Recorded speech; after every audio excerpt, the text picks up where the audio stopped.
Good morning, everybody. Happy Tuesday. Welcome to another edition of Pre-Market Prep. Spencer Israel here. Dennis Dick joining me in a moment. We got a lot to talk about. We got earnings. It's the week of Christmas, and we have earnings on the calendar. I remember the days when earnings season was like 3 weeks long. Now it's never ending. We're going to talk about the rally in crypto. We're going to talk about the market that has no memory. That's the theme of the day. The market has no memory. It forgets everything all the time, kind of like me and Dennis. Let's start the show.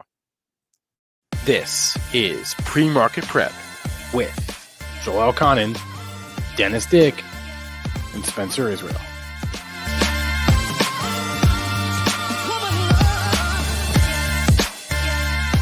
All right, so good morning. I will bring on Dennis Dick here. Joel will be out the rest of the week. If you hadn't heard, if you were watching at the close yesterday, you heard this from me. But Joel's mother passed away yesterday. So we, of course, send our condolences to Joel. He'll be obviously out the rest of the week. And we hope he's back when he's back. But we hope he takes the time that he needs. And we told him that we would pass along all of the best wishes from the chat, because I know there will be many of them, and I'm sure it will make him feel better. So it does not go unnoticed. I met his mom a few times. Wonderful lady. Canadian. You couldn't go wrong with the Canadian aspect of her, too. I always joke Joel's half Canadian. That's the Canadian side of him. She is a wonderful lady. So, we wish the family the best. Joel will be back soon. It's hard, you get older. I've never lost a parent, so I can't really comment directly on it, but I can only imagine. So, yep. 85 years old. She lived a good life. Wonderful lady. Hey, 85 is... I'm hoping to make it to 85. I don't know if I will. The stress I go through in these markets, I'm not sure I will. That would be a victory for me, too. We're shooting for 85, Mr. Israel. We get to 85, we'll do the victory lap there. So. That's a good life. That's a good full life there. All right, let's bring on the charts here, Dennis. And you were just saying before to me, the market has no memory. And if we look up the markets this morning, we see, we're broadly higher. I mean, you can look at the SPY, higher in the pre-market. You can look at the QQQ, higher in the pre-market. Hey, even our old friend, the Russell, is higher in the pre-market this morning. So what gives? I mean, Doug Cass coined that phrase. It doesn't apply better than ever here to this market, because yesterday they could not stop selling, at least until the afternoon. Now they can't stop buying. So I don't know if you could say maybe Micron and Nike good reports turn this market around, but it's just the fact that you've got the buy the dip mentality that just doesn't break. So I will tell you what continues to work is buy the dip and sell the rip. The fade trade continues to work. It seems like in everything. If you're chasing moves, you're doing it backwards. You're coming in buying this morning. I mean, we just rallied 80 handles. So, yes, maybe Santa Claus comes to town. Yes, maybe the rally continues. But it always seems like there's more bad news around the corner to knock us right back down. So, yo-yo market, whipsaw market, whatever you want to call it, the market with no memory. But the fade trade is the way you play that. What does fade trade means? It means you're selling rips, buying dips, till further notice. That's what continues to work. That's what's making the money. Actually, before we move on to the movers of today, I want to talk about yesterday real quick, because your plan of attack was you would be buying all the stocks that were rallying on Friday. You would buying them for follow through yesterday, with the idea being you would stop yourself out should they fall down below Friday's low or somewhere in that area. You got pops on a lot of those stocks. Like Robinhood, for example, right? Robinhood yesterday right off the held up. Yeah, I was watching that, and it pops right off the open there. But then it gave it back. So you're kind of still in the same spot. You're actually on a lot of these stocks, you did indeed hold Friday's low. So if you have those trades on, I would say it's still to be determined, because probably a lot of those stocks didn't rally enough to get you out of them. But most of them didn't sell off enough to get to Friday's lows. I'm sure there's a few outliers there. But I'm talking the growth names, the growthy names that have been getting hit, that had a really good rally on Friday. A lot of them did indeed hold Friday's lows here. One exception, though, Peloton. Holy mackerel, I don't have that one. But I mean, on a day that we're worried about the pandemic and Peloton opened higher, they could not stop selling that stock all day. Just, I don't know if that's just the fact that the story is just completely broken here now. Sometimes stories cool off. It feels like this is not the case. It feels like they're now looking at this as, an indoor exercise bike company where, it seems like a lot of the people who bought these things aren't using them anymore. Joel says his, he hangs the clothes on it. And that's not good news. And if Joel's saying that, because Joel's a workout fiend. But Joel likes getting out and doing things. Yeah, So, I mean, it depends. So if you've got a person that, isn't just outdoorsy, I'm sure there's always treadmill people, especially in the wintertime. You got by me, there's 3 feet of snow outside, it maybe be okay to have a Peloton here through the winter. But I'll say the same thing. As soon as it's nice outside, I'm going outside. I'd be, doing more activities outside as opposed to getting on an exercise bike. But you look at the valuation, you say $12, $13 billion, and you start looking, really, for an exercise bike company, is it worth that even at $38? I think the market's saying it's not, and that's why it continues to get hit. I mean, it would not surprise me if the stock ends up at like $10. It would not surprise me. Maybe the story, maybe they need to reinvent themselves to avoid going the GoPro way, which obviously we always go back to GoPro because they were the one-trick pony and they were so hot, with the camera on a stick. And everybody had to buy it. We know how that story, not that has ended, but, obviously it's significantly off still from its $90 high. To avoid going that way, they need a new product. They need to reinvent themselves. They need something that's maybe, not just indoors. Maybe they can come with something else. But in order to get the story hot again, in order to get the stock up again, it's going to take a lot more than just their current product, I believe. And sometimes the end game is just a takeout. Like, remember what happened to Fitbit? I think Fitbit IPO'd at $10 billion and got bought for $2 billion. And that can happen too, but I don't think a Peloton takeout's coming at $38 a share. Like you were saying, maybe it continues to get hit. Maybe somebody takes it out a hell of a lot lower. I don't know. But I think the days of dreaming that this is going back to $160, $170, unless the pandemic comes back and, we get a variant that's out there and going to kill us all, if we go outside, then maybe something like this. But this benefited tremendously from COVID. And it's given back the majority of the COVID gains. So you can say, okay, well, at $38, it's given it all back and we still have a pandemic. Why not? Because the valuation isn't there, because people have already went down this road with the bike, and the people who bought the bike probably own the bike already. So, I don't know how long they last to get new ones, but the people just aren't using it as much from what I hear. I've got a lot of friends that have Pelotons, and they don't seem to be using them as much as they did a year ago. And that is concerning. Yeah. All right, so let's move on to, actually, before we do that, what else did you see yesterday? Did anything jump out to you yesterday? Well, it's interesting because obviously the S&P sold off substantially. You had a mega cap sell off all morning. They could not stop selling the S&P, and then just like clockwork, it seems like we get around that 11 o'clock turn. And I don't know if it's because Europe's closing or what it is, but it seems like if you're really looking for turns in the market, they seem to happen around 11 o'clock. And 11 o'clock, we stopped going down. Then we kind of meandered through lunchtime, but then we started to catch a bed, and a lot of names actually held on. And not that we had a rip-roaring rally, but we ended up off the lows, which was good news. And you can clearly see it on that chart. We actually rallied significantly from those lows. And obviously that rally has just continued. The driver probably, it started getting driven right from the Micron report. I mean, the chips are up strong. Micron, having a very good report. Maybe that's a good segue into talking our two earnings stocks. Yes, I know Rite Aid reported and GIS reported, but the two focus stocks from last night, Micron and Nike, both had decent reports. Both had good commentary from supply chain perspectives. And I think that's why you're seeing the markets rallying here this morning. Yeah, Micron's earnings out last night. The EPS, earnings per share, came in at $2.16 versus a $2.11 estimate. Sales also higher by a smidgen, 7.69 versus $7.67 billion. Their revenue guidance for 2022 came in basically above estimates. At the low end, that would be where the estimate was. So they did come in higher than that. Their earnings per share for the year also came in above estimates, and they said that and this is the money line here. This is the big one. They do see the chip shortages abating throughout 2022. I think the term they used was moderate through 2022. They see stability in the mobile phone market, and they're basically chip shortages getting better throughout the year. And I believe Nike, if we just bounce and do these two reports kind of get together, Sure. Nike had commentary from the supply chain as well. So you had both, so there's basically, if we just sum up the market, there's three main worries out here. One is obviously the Fed taking the punch bowl away. That's the big one. Yeah. Two is we've got a raging, well, not raging, but we got a pandemic that's going around. We don't think it's very, very lethal, but it's still going around and everybody appears to be getting it. And three, which is an issue we've had for the entire year, is supply chain.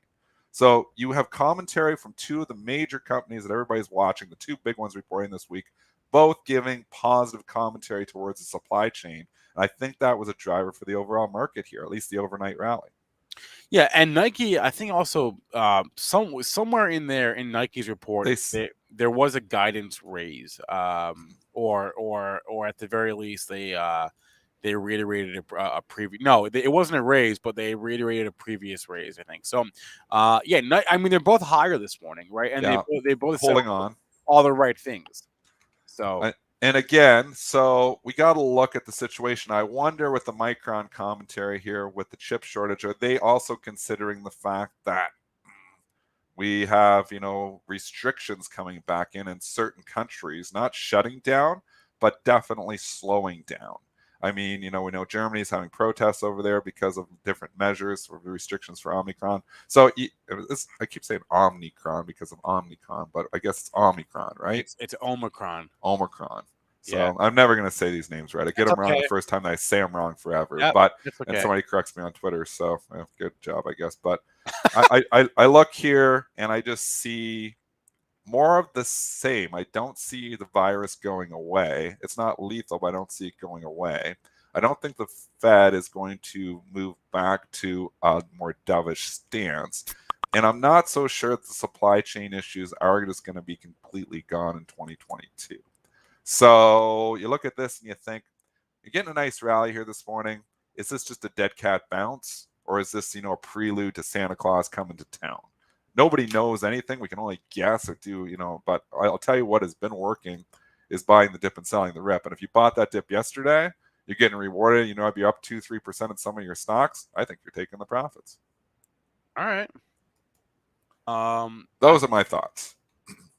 So I'd be fading all moves until further notice, and that includes the move this morning.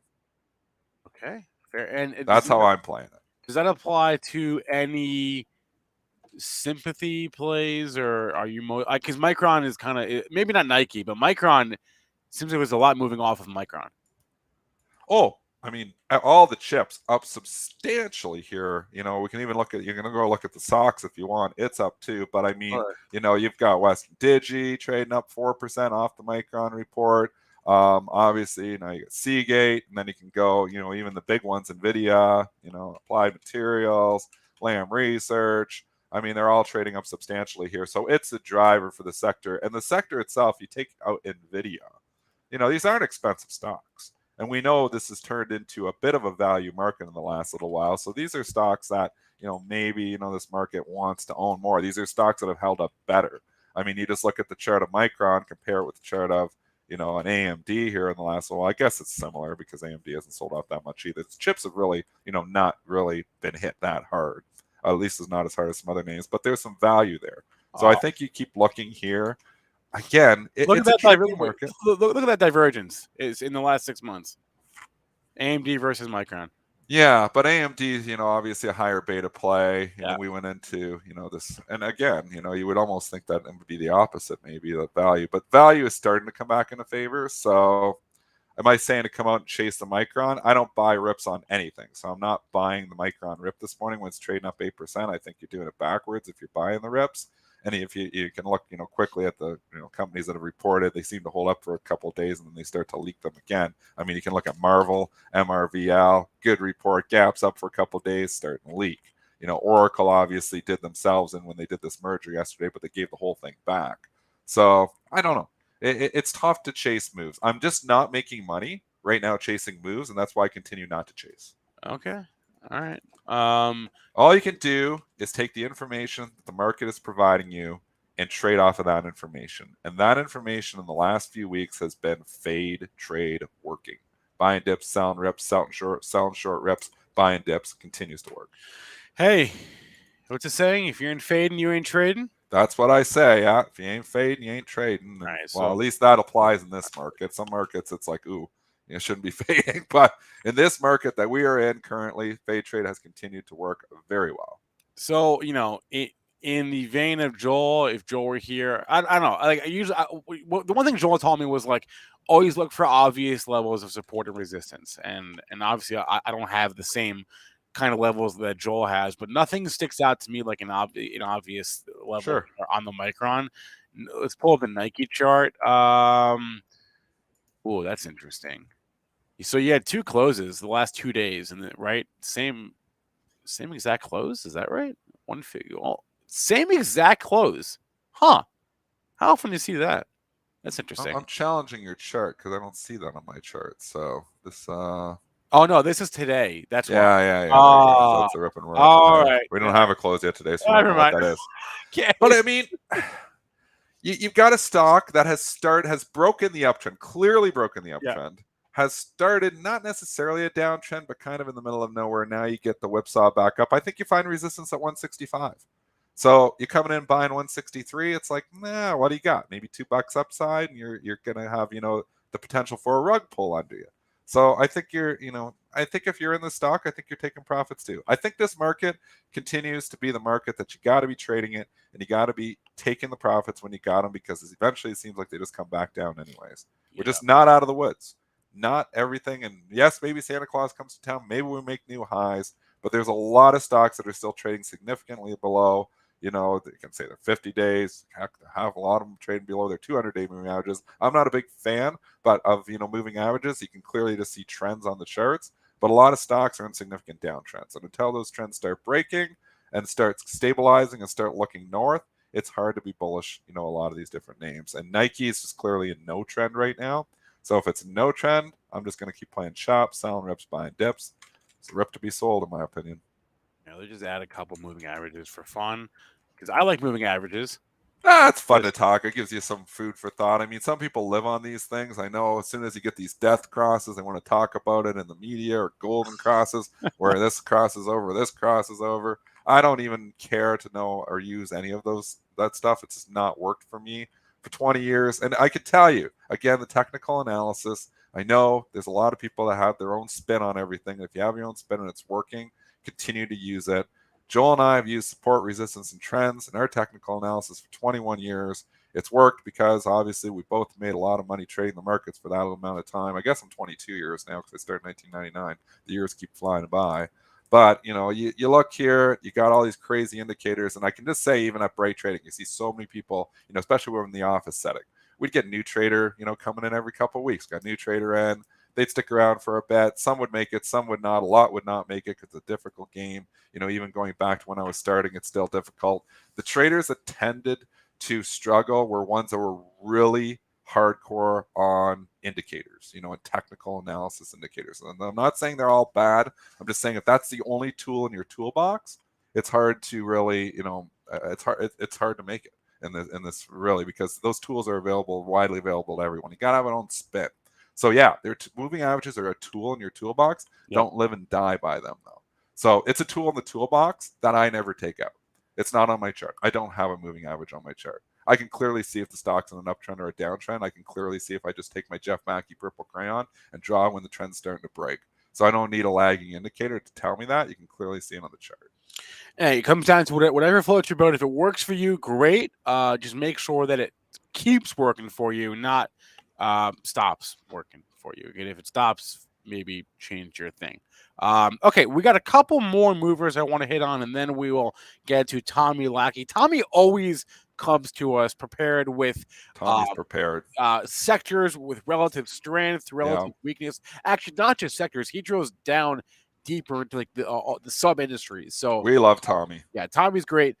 I want to talk about Citrix, CTXS, maybe in play. That's according to a report from Bloomberg. Let's bring up my Citrix chart here. I feel like we had a rumor on Citrix a while ago, didn't we? Oh, did we not the have a rumor? beauty of Benzinga Pro is I can check. Let's find out if we did, because I'm just maybe, I don't know, but I'm having deja vu here. All right, I just searched for Citrix. You know what? I'll do it on the screen here. So, yeah, show us how to do this. CTXS. I have a news feed. Let's get DNUT off there. So I have a news feed on the left. I have a chart on the right. Yeah. And you can clearly, all I did was search for the ticker, and I just looked very quickly. And what do I see is I see a headline from October. Yep. Traders circulate word from Gordon Haskett that believe they're an analyst there that Broadcom could look to buy Citrix. This is from October. So maybe that's the rumor I was thinking about. The stock had a rip-roaring rally in October. I'm not sure if that was market-related or off of those rumors. Bloomberg is substantial. Get a rumor from Bloomberg, there's usually something behind it. Dow Jones, Bloomberg, they break rumors. There's usually something to it. Yep. So we obviously saw the Cerner, broken by Dow Jones. Later on, indeed, taken over. So could this get bought by somebody, or could they sell themselves? They could. It's better when you have like a suitor there. Not just a matter of, okay, they might sell themselves. The Dow Jones rumor, obviously, with Cerner was Oracle is potentially going to buy this. A little more substance to it, where this doesn't even have a suitor name. Oh, wait, here we go. So I had to scroll back even further. Yeah. First off, I forgot about that. This happened in October. The CEO stepped down. Okay. Okay. Then in September, Bloomberg, Citrix exploring potential sale. September 15th. Let's pull up a date. There you go. So this has already been broken by Bloomberg. Oh, that was $20 ago. Yeah, the stock's been going straight. So they already said they're exploring a sale. So they're exploring a sale again. Well, it didn't work last time. Yeah. And the sell and the rip did work last time. History doesn't always repeat itself, but it sometimes rhymes, and it sure sounds like it rhymes here. So in that case, I'd ring the register on Citrix and be selling it. That's how I would be playing this, because it worked last time. And sometimes these companies, we might sell ourselves. It's just rumor. It's like, okay, well, sure. Oh, yeah, we're exploring selling ourselves. Well, nobody's interested. Well, no. This time they actually named names, right? Who did they name? They named Elliott and Vista Equity Partners. Oh, that Elliott might come in and take them, private. So it's not private. Yeah. Okay, well, that's a little bit more. Yeah. What did they say last time? Just so we're getting it all straight in September? They didn't name names last time. All right, so they're naming names now, so a little more substance to it. Yeah. But again, if you're buying it, okay, well, this is getting priced off 83.65. So if they're coming in, and these PE firms usually aren't paying 50, 100% premiums here, I'll tell you that. Yeah. So, you think, okay, well, what's a nice number? Maybe $100. So if it worked out all in your favor, maybe it's $100. But then you got time value of money, you got, potentials, something, hiccups or something. So you're already getting half of it. So when these rumors break and there's, not an actual imminent, sale happening here, sometimes the best play is just to take the money and run. Mm-hmm. Mm-hmm. All right. Let's move on here. We got to talk SAVA. We should probably talk SAVA. This is your big gainer of the morning here.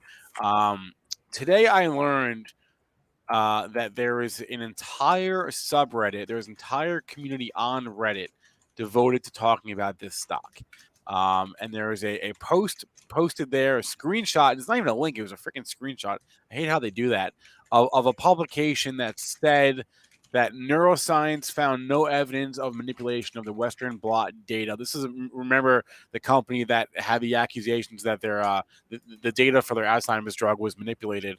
And the publication came out saying they found no evidence of data manipulation. So that's why SAVA is trading higher this morning.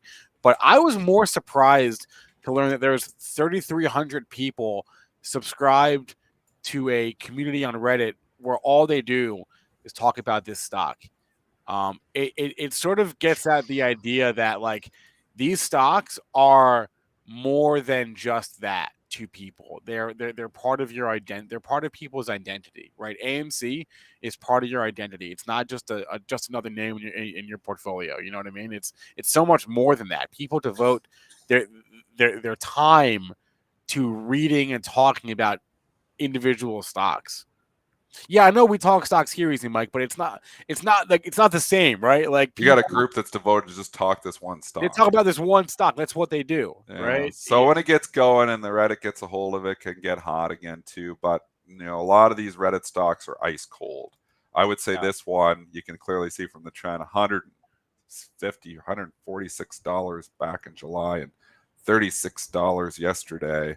All I can say is bag holders central everywhere in this thing. So I think you're selling the rip on this one too. I'm sorry, there's just so much overhead supply. So stock's up 38% because, what is the headline? What is it again? Read it to me. That this looks like there was a paper that was published that found no evidence of data manipulation. So what? Does that mean they're going to make more money here? I don't know. That was the original charge. That's that's worth 38%.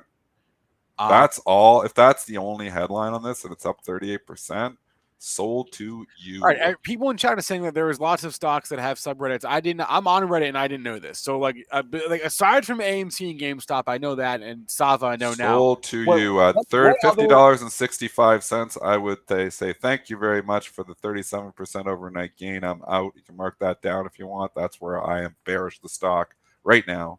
50.65. Sorry, I just unless there's a new headline breaking again.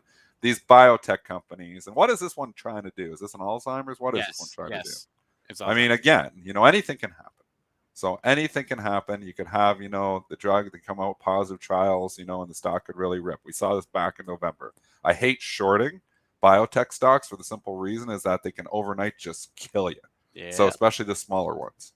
So, but if I'm in it and it just popped 37% on this headline, it seems like an overshoot to me. It seems like an overreaction and an opportunity to either get your money back or if you bought in the last week, make some money.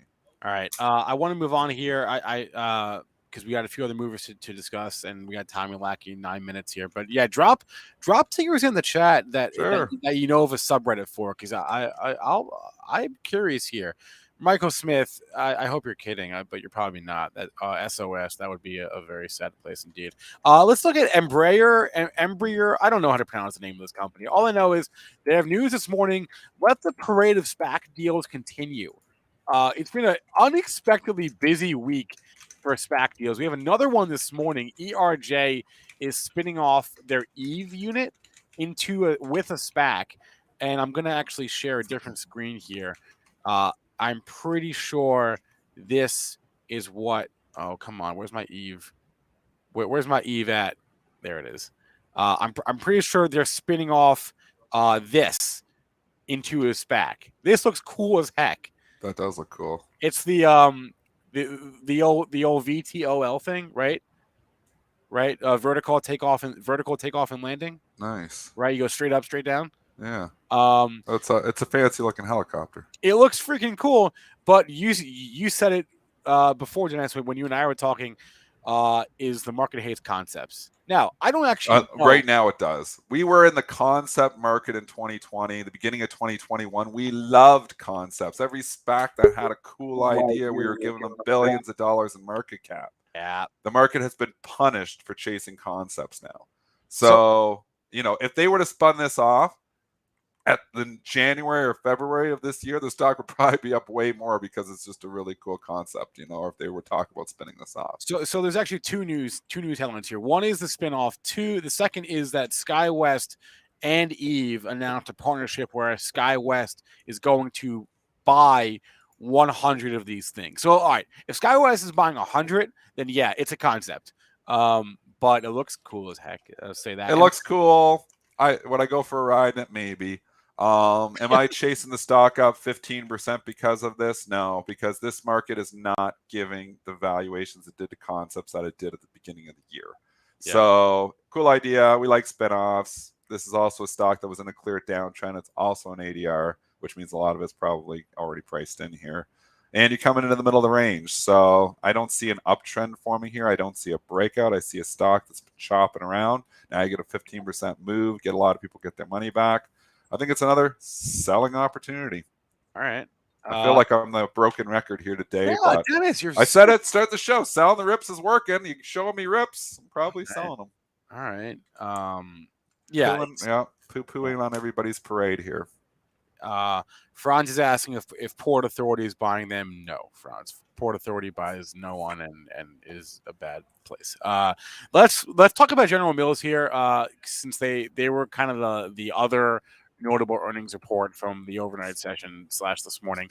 And also an inflation trade. Oh, actually, one thing I wanted to add before I move on to that is I saw in the Nike report, and this pisses me off. Nike said they raised their gross margin guidance. which like pisses me off because all these companies are raising their prices. Oh, inflation, this, supply chain, that. We're having to pay our employees more money. So we have to raise our prices. It's not our fault. Our hands are tied. And then what are they going to do when supply chain costs go back to normal? No, nothing. Just take it to margin. Just screw the consumer. They don't. Prices have struggled to go down. They used to, you know what, the Windsor, this always, was interesting. The Windsor Detroit tunnel, you know how they would always do it. So anyways, the way they would always raise prices, it seemed like, was, for crossing for the toll was, okay, let's say it started at like years ago, US dollar was at par. Okay, well, the US dollar strengthened.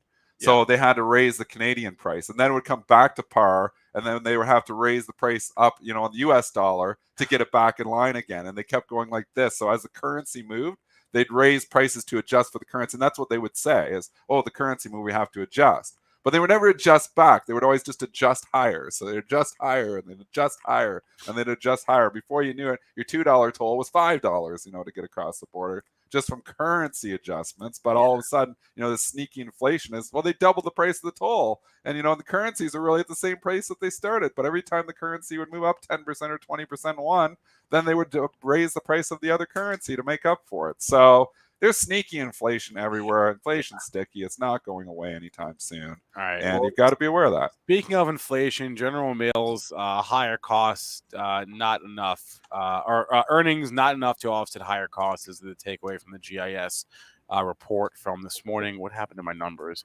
There they are. EPS came in a little bit light, 99 cents versus $1.05 estimate. Sales also, actually, no, sales did beat 5.02 versus $4.84 billion. They guided for organic net sales to increase 4 to 5% year over year.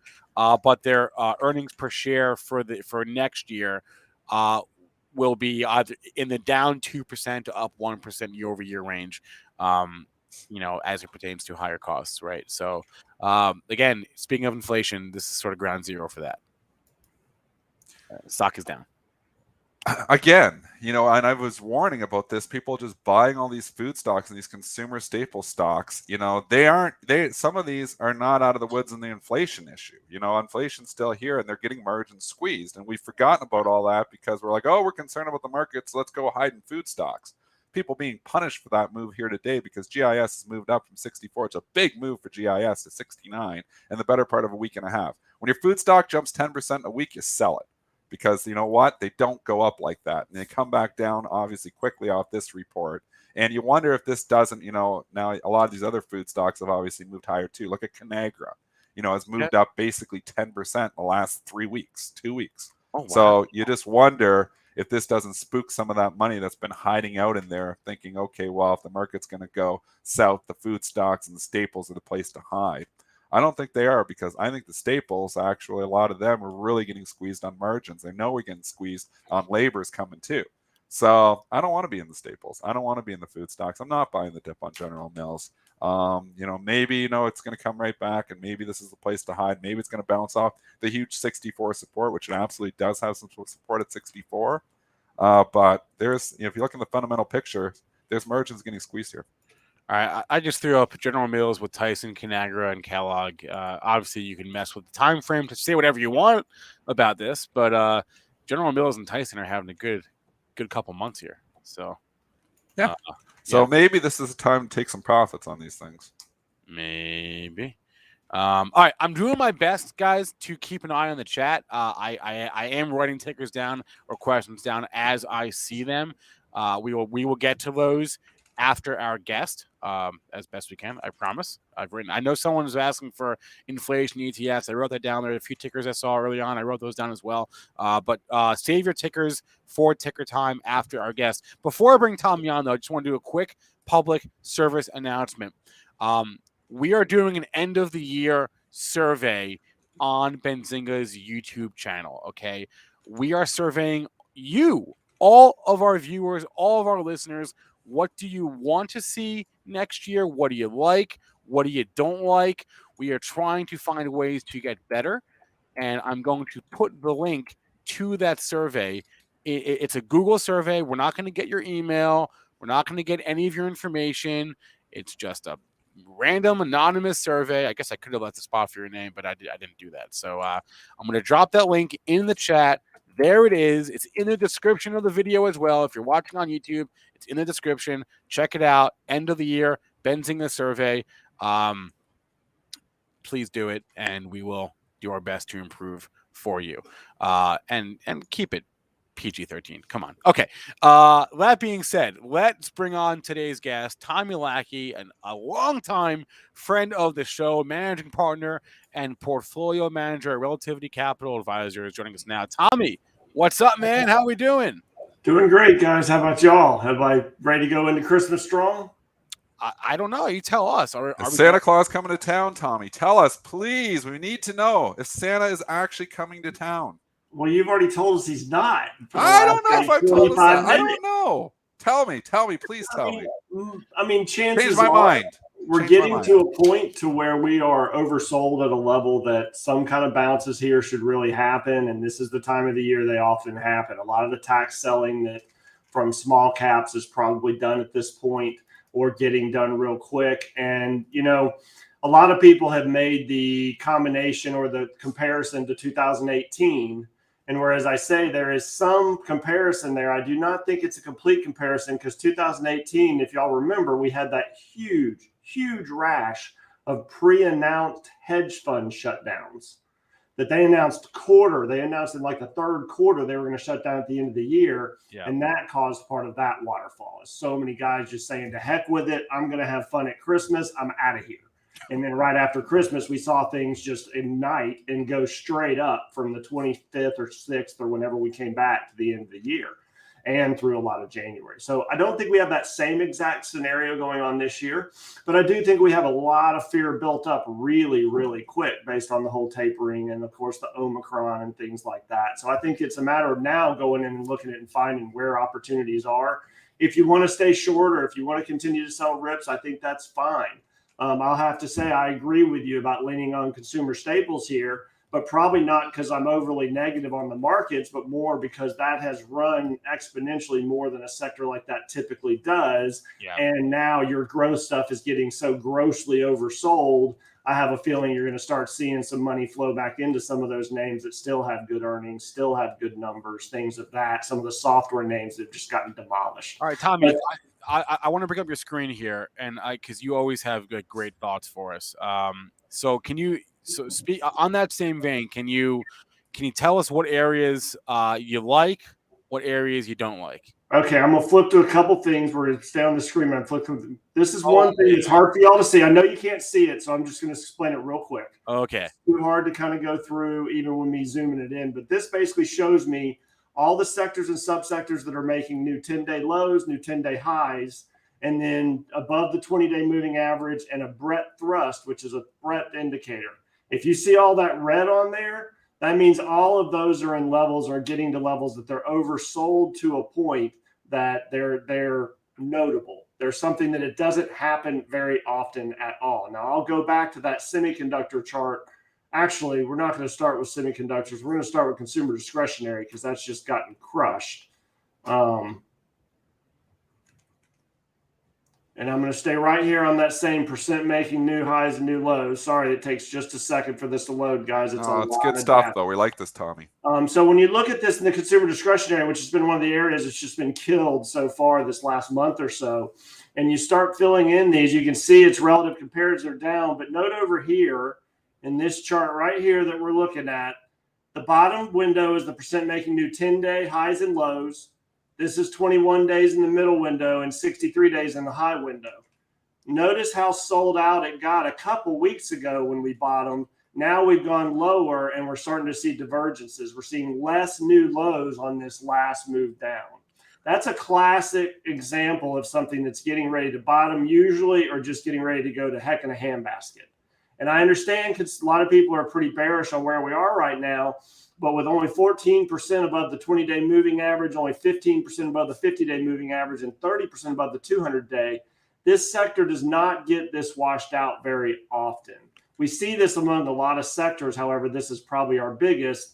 And now we're in a situation, we go down here to RSI, it's diverging under the 40 level, and in the 30 level. So again, none of this has turned yet, but I would certainly be looking for it and trying to see where your opportunities are. Now, on this same page, and this is my powerinvesting.com at the bottom, sorry to run so fast, I break down all the subsectors and rank them. I break down all the ETFs in the area and rank them, which obviously ITB and XHB are still on top in the consumer area. And then I break down all the stocks and rank them. This is one I noticed over the weekend and basically was looking at yesterday, but a good example of small caps, other small. Now, this is a $189 million company. Some of y'all don't even want to go near there. I'm of the opinion that I prefer to look at the chart as opposed to just the size and plan accordingly. Much smaller position size when you're getting things this small. But this is a chart that's just beautiful. And even this weekend, it had a great looking cup and handle type setup here. RSI is not heavily overbought, and it's just now bouncing back off the 60 level. You can go through here and find these things in all these sectors. It's just a matter of whether you want to try to maneuver this market or not. There's definitely opportunities that are there. Now, y'all were talking about semiconductors. Yeah. The same thing. Semiconductors have held up very well this entire time. Yeah. They tried to break down. And see, I like looking at this. I build my own equal weight indexes in every subsector because I don't like the SMH and things like that are so heavily market weighted, for the same reason that when I pull down to the bottom of this list, I have the same, all the semiconductors ranked just against each other. And in this scenario, and basically I can see like SIMO, PLAB, Marvel, you have a lot of names outside Slab that are really starting to perform in that area. So you can take a look if you think semiconductors is going to remain a leader. Now, one thing I'd note here as we go back to the same chart, the percent making new highs and new lows just for semiconductors now, is that same thing. You're seeing some diversions as it gets down here. And you're also in a scenario to where you never really got very many 63-day lows. Now, that makes sense with how we saw the outperformance, but there's no reason to give up on this sector yet. You just may not have to be an AMD or, one of those particular names, or lots of others that if this continues to be a space where there is movement, there's a lot of players that can play catch up. Okay, there was a lot there, Tommy. I'm sorry. I know you always cut me off at like 15 minutes. I'm trying to talk as fast. No. I appreciate it. I'm trying to get my thoughts, all my thoughts in order in my head right now. Okay, let me tell you one thing while I'm doing this. This entire site is something I built specifically for the advisor community, but it's something I think retail individuals can use as well. And I'll be releasing it with commentary and subscription service as of the first of the year that basically takes and breaks down everything I've done with y'all for over a decade.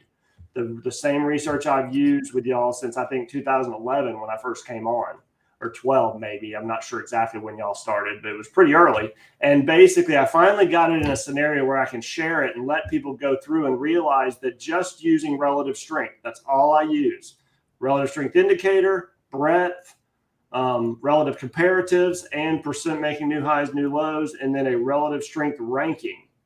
For all these things, I'm using the same thing through the entire website. So once you learn the basics, it's very easy to spin through and go through all these different levels. Even though I'm talking extremely fast, you can stay on the universe level. You can go to sector level like we did with consumer discretionary here, or like this one's the staples, or you can go all the way down to the subsector level and dig down into. Now, where I thought we would go today actually is I had the entire universe ranked. Yep. All 3,000 roughly stocks ranked against each other with my RS calculations, and mine are 3-month RS calculations. So they're a lot faster than most of your IBDs and others because I like to catch the turns.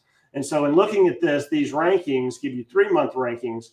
And this is every stock in my universe just based on all of those stocks. And here in this RS mover columns, all of these are sortable. All of these are usable. You can even type tickers up here and usually it'll search for you. Sometimes it bugs out on me. But here I can go through and find, okay, what stocks look like they've been moving and their RS is not too high already if I'm looking for something that's trying to reverse. Like TPTX is what I looked at right before. You click on it, it takes you to Trading View. And you get a Trading View chart come up. These are my own templates here. But as you can see right here, if you're looking for a reversal candidate, RSI is about to move over 60 potential, which would give you a new RSI bull range. You've got a nice base here it's trying to work out of. It's seen strength the last 2 days, even with market weakness. So if it can move over this level and this big volume level on the left, to me, this one could easily, over a little bit of time, move back up and test the underside of the 60 on the weekly level without even shifting back to a full-on weekly bull trend again. But these are the kind of things I'm looking for. I'm looking in here to find things in the same list. To find things over here on the right, I can see, where am I seeing clustering? I'm seeing a lot of biotechs, a lot of pharmaceuticals. You know, we've talked over the last few weeks about how much healthcare had been getting killed, but about a week and a half ago, maybe 2, it slowed down and it started really starting to come up in performance, and I'd started to see a lot more of those names on here. So that's one of the areas I'm concentrating in now, is more the healthcare and especially the mid to small biotech, because over the last 5-6 months, the only thing that's gotten any attention are vaccine type plays. And there's a lot of good opportunities in there in biotech now if it does turn around. And you can see that if you look at the XBI chart, not worrying about as much looking at IBB since it is cap weighted. But if we look at XBI, you can see right here, you've got a nice kind of turn trying to make. It's got to clear this 116 level or 117 level or so and hold over it.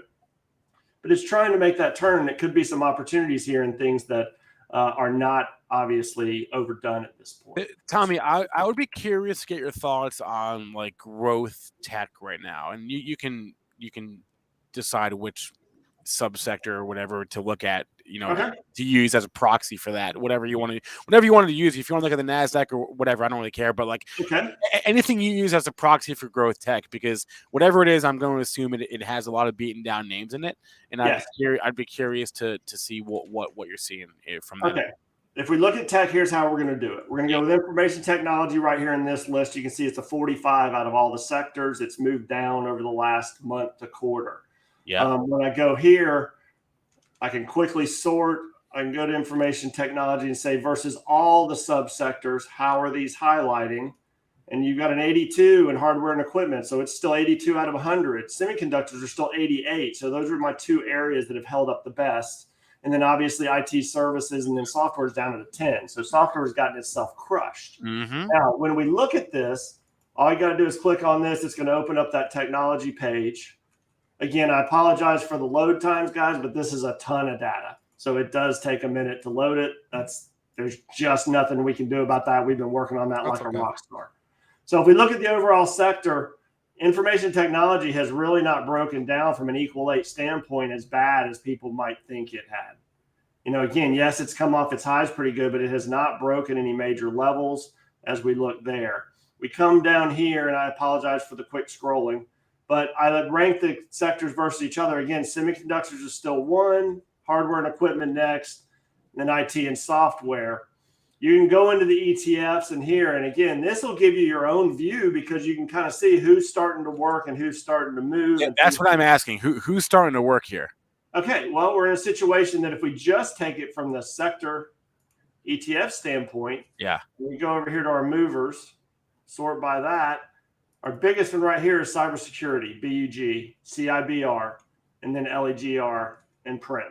You know, print still pretty far down as far as the rankings, but cyber is probably your best as far as the scenario cybersecurity in that particular area. Now, in looking at this same scenario, cybersecurity we know is going to be in either IT services or is going to be in software. A lot of it is in software. Software, again, has just gotten crushed. And again, you got to remember, even with how frothy it might have been, that's where a very, very high percentage of the good growth and the good earnings are still in the tech sector. There's 160 names in the software sector, so don't get caught up on 5. You know, make sure you're looking in, and that's what kind of we try to do here is we try to be able to give that easier opportunity to dig down. You can see here the breadth in software was washed out, but look here, the percent above the 20-day moving average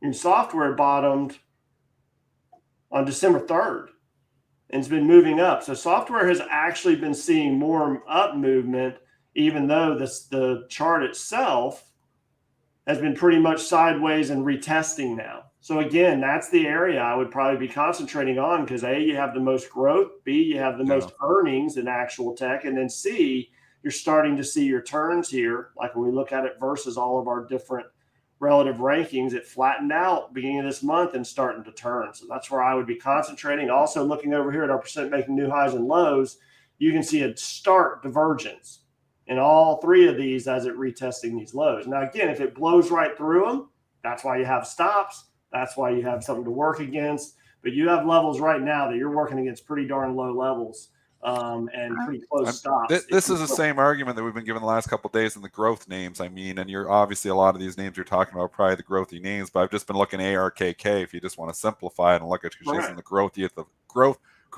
of growth. And, you know, she bottomed back December the 6th, 89.03 ARKK, retested 2 days ago, 89.60, test passed because it did not make a new low, and then it ripped and closed higher. And yesterday, even though the broad market was selling off, ARK was still trying to hold up. So some of those growth names are very oversold. We've been talking about that.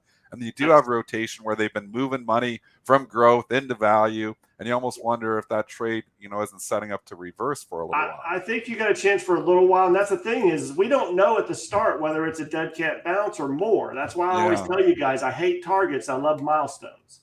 Now, I understand your point behind selling the rips. But again, make that rip give you a reason.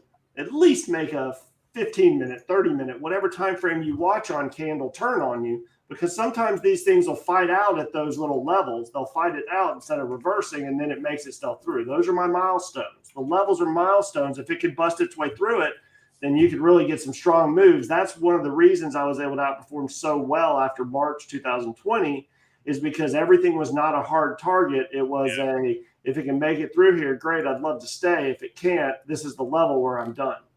And I think that's in these types of markets because I don't think that necessarily the overall bull market is done. I do believe we have some headwinds here, but I think we got pretty oversold comparing to where we should be right now and pretty quickly. And at the end of the year, when a lot of people aren't really paying as much attention. And that's a lot of times when we see moves change is when people aren't paying as much attention. All right, this has been a good interview for me because, you know, I've got cybersecurity. So I got cyber, CIBR. So, hey, I'm in a pretty good mood now.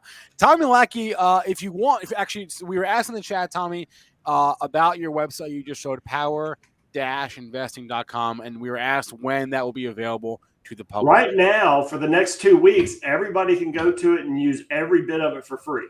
Okay. After that, I will be putting in a subscription model, but my goal is to make it a very, very efficient because I want anybody who wants it to be able to be in there. I'm not looking at one of these $200-300 a month things.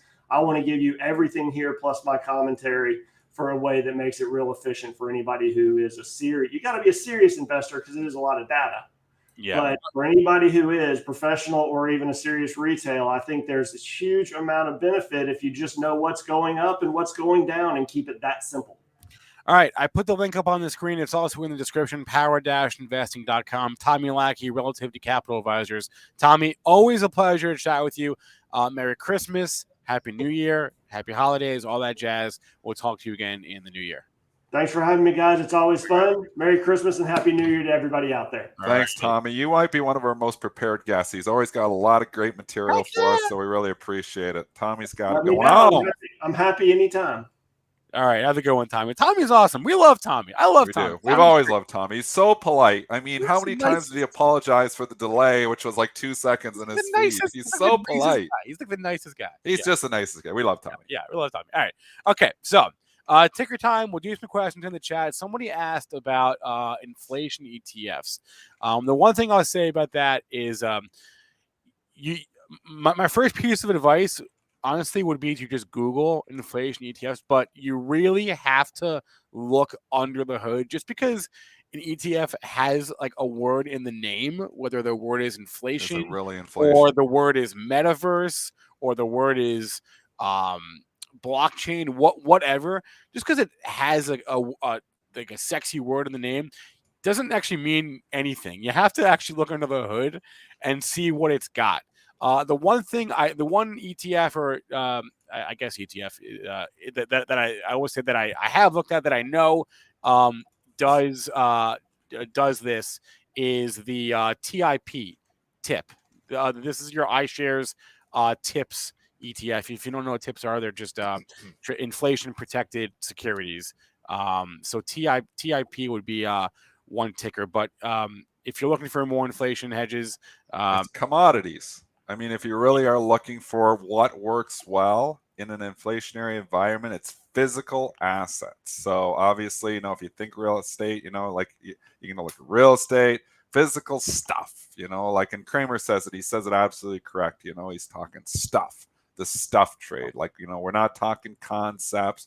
We're not talking, efficiencies. We're just talking making physical crap.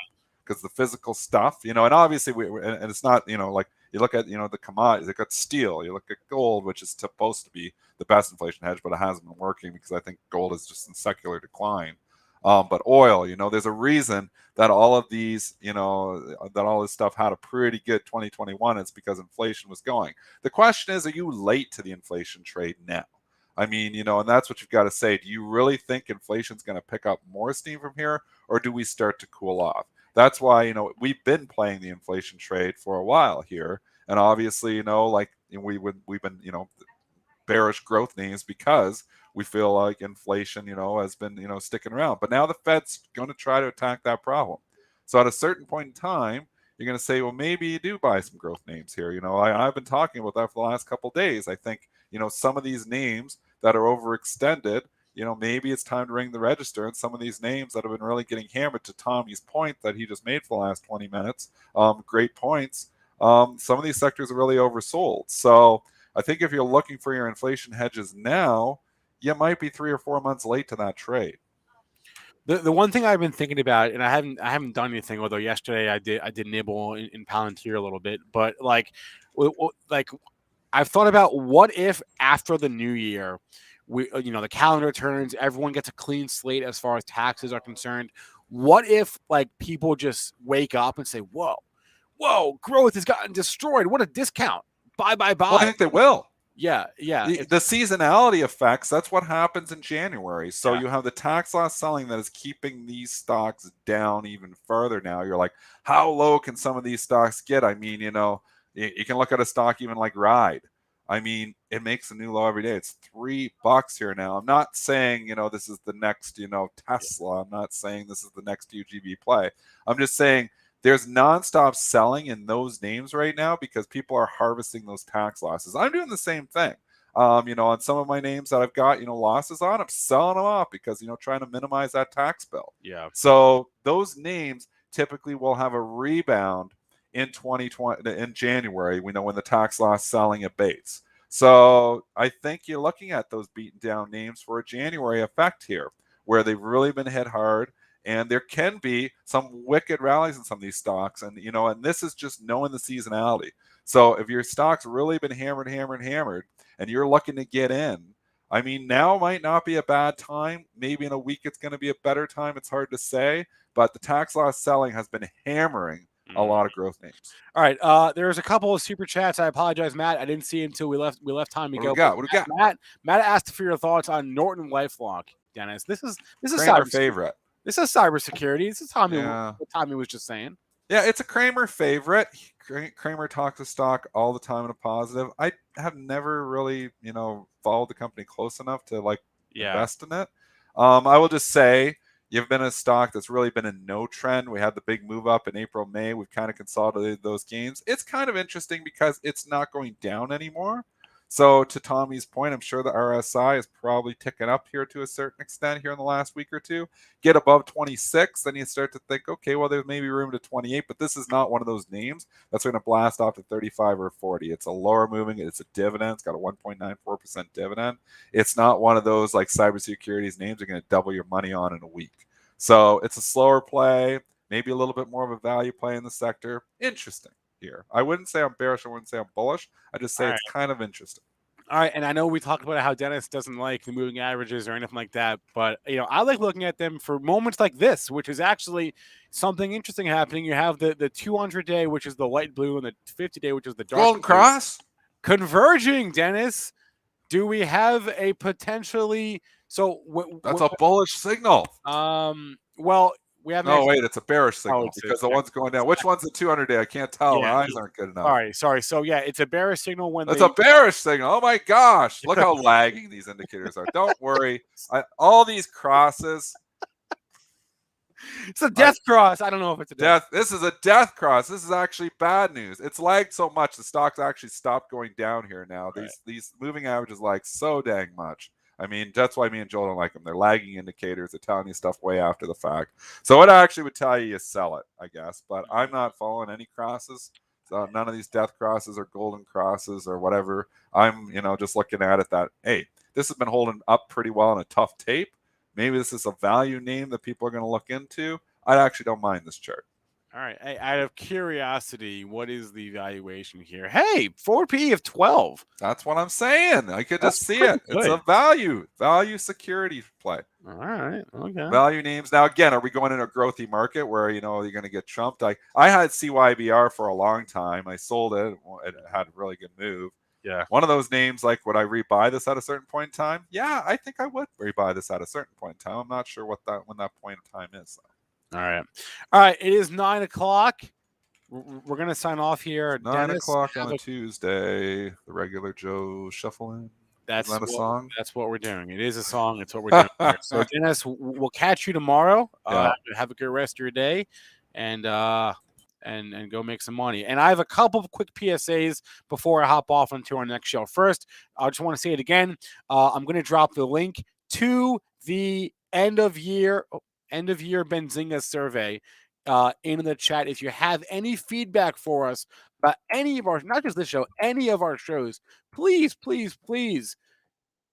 help us out. Drop some feedback for us in the survey.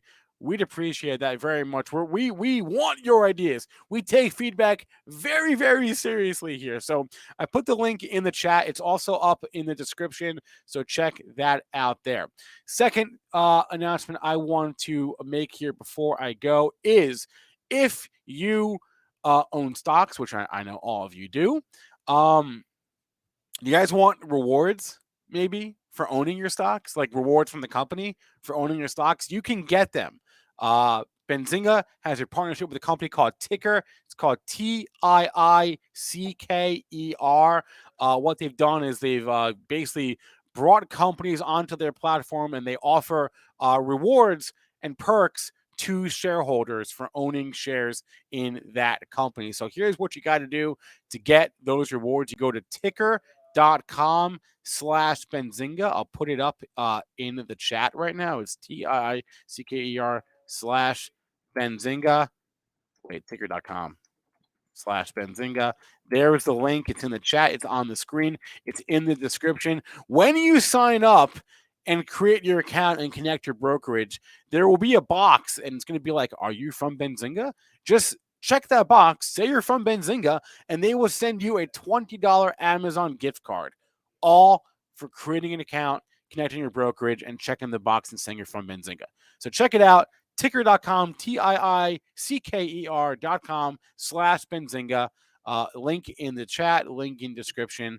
Say you're from Benzinga. They will send you a $20 Amazon gift card just in time for the holidays. Well, I can't promise it'll be there. Actually, I know it won't be there before Christmas. So it'll be just in time for after Christmas. How about that?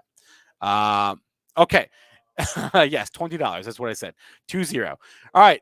Please remember, all the information from our show is meant to be used as informational purposes, not for investing or trading or any life advice for that matter. I apologize. We missed a lot of tickers in the chat. We will cover those tickers on our next show. Benzinga. What's our next show? Live trading with Benzinga. Live trading. Myself, Ryan Zunaid. I'm going to end this stream and redirect to that. So stay tuned. And I'll catch you guys over there. Hit that like button, please. And thank you. We appreciate any and all likes, as always. And catch you guys over there.